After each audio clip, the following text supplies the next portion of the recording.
I believe in science. What's your major here at this university? Biology. Your biology major? Yeah. You believe in evolution? Yes. What's your major? Geology. Chemistry? Biochemistry. Environmental science and policy. I'm a physicist. Biochemistry. Okay, do you believe in evolution? Yes, I do. Do you believe in evolution? Yes, I do. Of course. Yes, I do. I do believe in evolution. Do you believe in evolution? Yes. Are you a strong believer? Yes. Are you a strong believer? Yep. Yes. Yes. Absolutely. Could you give me some observable evidence that evolution is true? Something I don't have to receive by faith. Yeah. Some observable evidence. I mean, take a look at what happened 65 million years ago. Hang on, I can't. That's 65 million years ago. I believe, millions of years. So that can't be observed. We can trace the evolution through the fossil record. Could you be specific? Just give me one. Between 6 and 7 million years ago. Hundreds of thousands to millions of years? So it's quite a long time. Yes. Millions of years. Yes. So it can't be observed. Evolution is not testable over time. Do you think of any observable evidence for Darwinian evolution where he said there'd be a change of kinds? Monkey to man, is that what you're talking about? Yeah, a change of kinds. I don't really believe there's any proof for that yet. Well, monkeys are the only ones with the 5th digit, like we have. Well, koalas have a 5th digit. Did you know that? I didn't know that. Think we're evolved from koalas? No. When I went to Washington D.C., I saw they had a whole exhibit just on In the the Smithsonian? yeah in the Oh wait, so that is just like some stuffed dummies, Yeah. like standing around a fire. I know that everyone talks about the missing link for humans and whatnot. I believe that there are connections that are out there that we haven't found yet. I'm gonna trust what those experts did. Those experts came up with. I have a strong trust in evolutionary ideas based on the evidence presented. Can you think of any observable evidence for Darwinian evolution, a change of kinds? I haven't seen it myself, but I believe what the textbooks tell me about it, so... You've got faith in the experts? I have faith in the experts, yeah. I guess similar to how religious people have faith that God actually exists, I have faith in the experts knowing what they're talking about. The scientific method must be observable and repeatable. So could you give me one piece of observable evidence for Darwinian evolution? Okay, I would point to, as one great example is look at the genetics of the stickleback. What's that? So stickleback fish are a very interesting collection of species that were recently isolated after the end of the Ice Age. What did they become? They're various species of sticklebacks. They stayed as fish.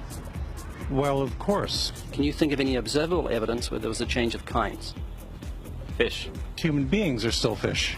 Human beings are fish? Why, yes, of course they are. How long did that take? A couple billions of years, millions. A couple of millions? How is that observable? It's not. We came out of the ground as a mammal, and one mammal created... Come out of the ground? Didn't you come out of the sea? Huh? Well, initially in the beginning, we came out of the ground and the sea. After the great destruction of the... So did we have lungs or gills when we came out of the sea? You want to know something?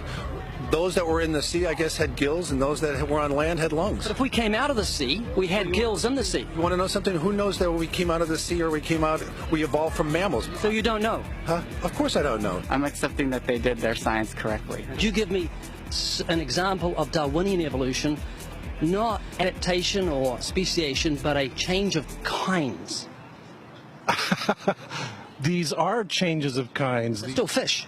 They're distinctly different fish. We have thousands of examples. Can you give me one? I can give you thousands. Just one. For instance, I would say look at Lenski's experiments with bacteria then.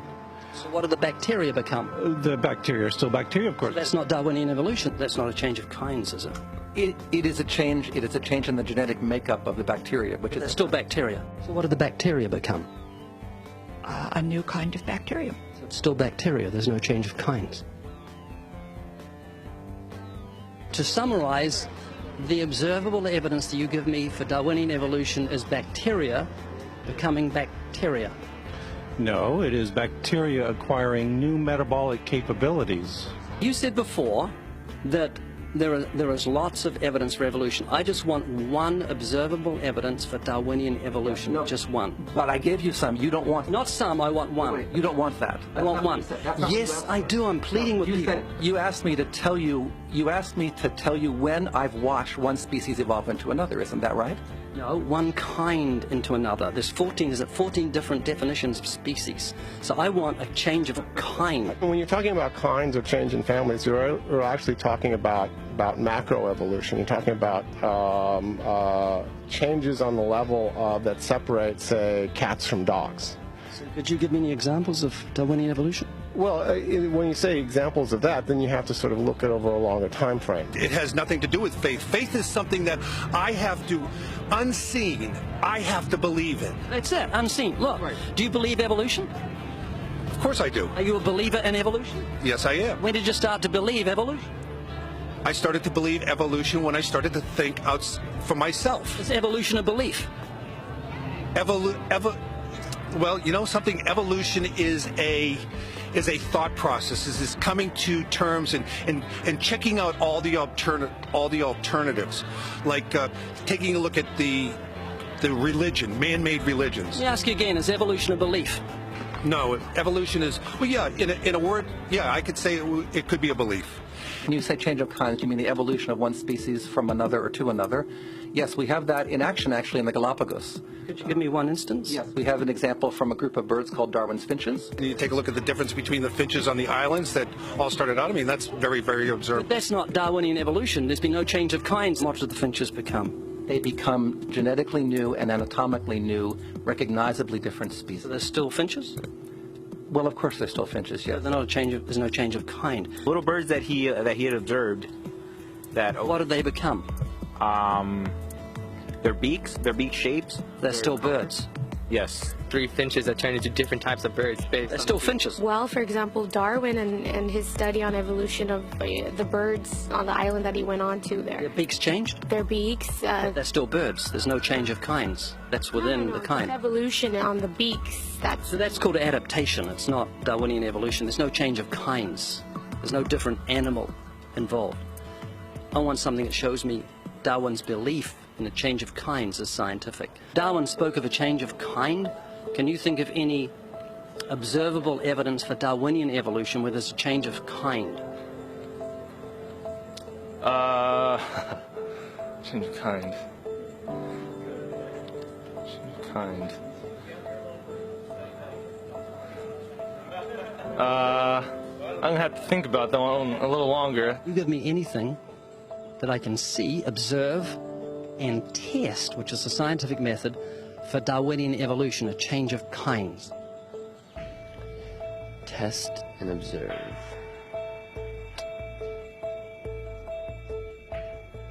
Could you give me observable evidence, which is a scientific method for Darwinian evolution, a change of kinds?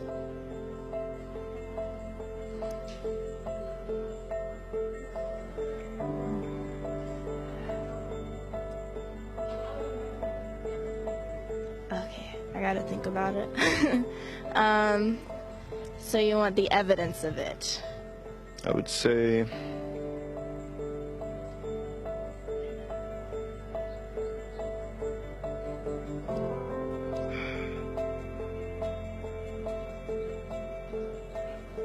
I cannot, I think.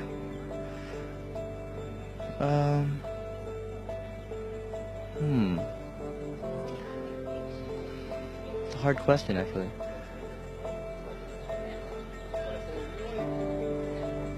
Mitochondrial DNA.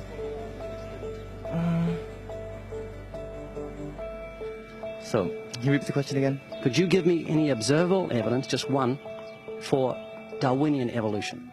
let me think about that for a sec.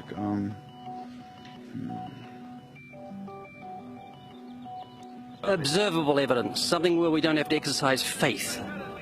Something that can be observed, like the scientific process, observable. That's a good question. That one I'm not quite sure. So you can't think of any observable evidence for evolution? No. How do you know it's true?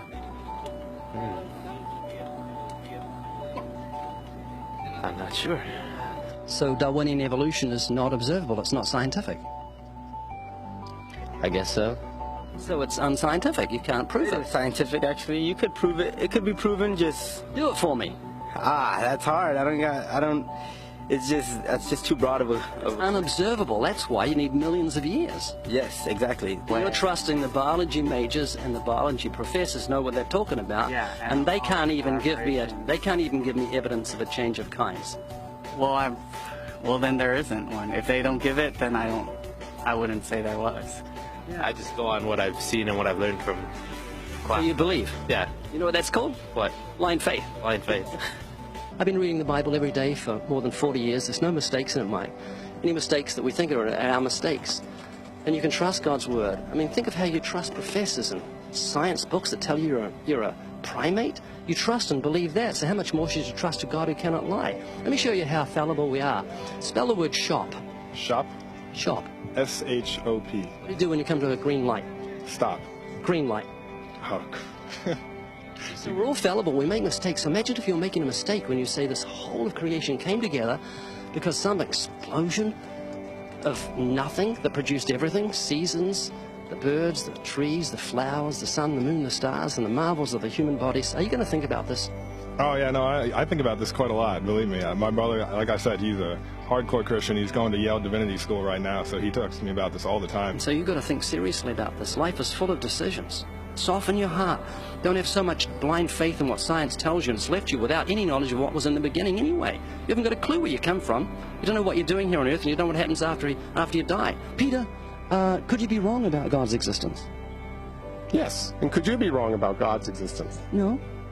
Well, then I think you're rather closed-minded. Well, if I said to you, could you be wrong about your wife's existence, you'd say, no, I know her. You'd say, don't be ridiculous. I know her and love her.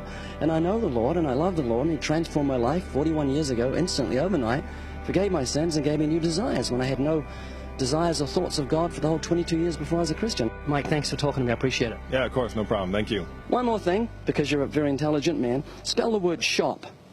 Shop? Like S-H-O-P? S-H-O-P? What do you do when you come to a green light? You stop. Green light. Green light. Oh. Very good. You go. Peter, you've been a good sport. Thank you very much for talking to me. I generally don't engage creationists because it's not good for my blood pressure. So you're going to think about this? I think about it a lot, actually. Like I think about death and how fragile life is, and how just in a second it could all be over and there'd be nothing.